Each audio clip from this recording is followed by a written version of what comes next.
Elbow তোমারে। তুই কোনটা কস? আমি তো এটাই কই ভাই, তুমি আমাকে একটু হলো সান্ত্বনা দিয়ে যাও, একটু হলো সান্ত্বনা দেও না রে ভিক্ষা ভাই, দাও। হাত পাচ্ছে, দেও না কে রে? দাও না কেন? দেও দেও দেও না কেন? দেও না, দেও। আজিম ভাই, আপনি আমার বড় ভাইয়ের মতো।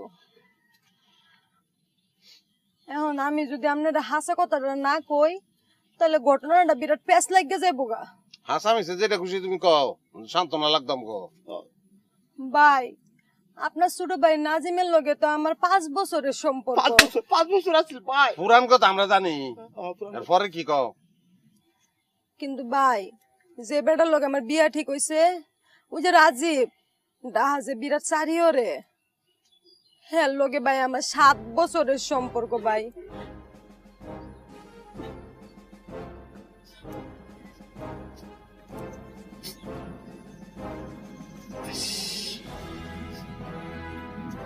সান্ত্বনা পাইছ? হ্যাঁ, এই তুই তো খারাপ, তুই তো খারাপ।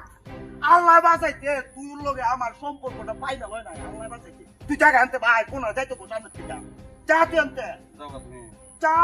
মারবো, যাও। খারাপ আবার কি? যাও না, শেষ চিঠিটা আমাকে দিয়ে যাও। আচ্ছা, দিয়ে দাও। তুই দিছিলি রে? আচ্ছা, দেখা দে। চিঠি, চিঠি আমি বাচ্চা থাকবো, আমি যাও। যাও, যাও, দৌড় দাও, দৌড় দাও, মারবো। যাও, সামনে থেকে যাও, সামনে থেকে যাও। সে দৌড়তে না করে। যাও। পাইছস? সান্ত্বনা পাইছস? হ্যাঁ? শোন, এই শরীরে তুই যদি বিয়ে করতি, কত বড় সর্বনাশ হইতো, চিন্তা রে সব দেখবা। হ্যাঁ? এই শরীর যদি ওই ফোলার লগে যার লগে 7 বছরের প্রেম, তোর থেকে প্রেমের ক্ষেত্রে 2 বছরের চিনি আর তার লগে যদি যাইতো বিয়ার পরে, তুই বউ হারাইতি, তারপর কত টাকা পয়সা গয়না কাটি খরচ করে বিয়ে করাইতাম, পুরাটাই তো লস। এই জিনিসটা সবসময় মনের মধ্যে ভাববি, তাইলে সান্ত্বনা হয়ে যাবি, আল্লাহ তার বাঁচাইছে। পাইছি ভাই, ওকে, একদম ওকে, হ্যাঁ। একদম ঠিক আছে ভাই। ভাই তোমার কই দিতা শোভা করে বিয়া করে নাও ভাই, দেরি করে না, যাতে তোমার এরকম কোনো ঝামেলা না হয় ভাই। আচ্ছা ঠিক আছে, তুই আমার ছোট ভাই, তুই একটা আপত্তি করছিস আমার কাছে, হ্যাঁ অসুবিধা নাই, আমি সবাইকে বিয়া করাম। হ্যাঁ, মনে কষ্ট পাইস না। না আমি কষ্ট হ্যাঁ, বুঝলে আছি ভাই। সান্ত্বনা পাইছস তো? পাইছি ভাই, যা বাইতে যা, পরে পাইছি, শান্ত পাইছি আমি।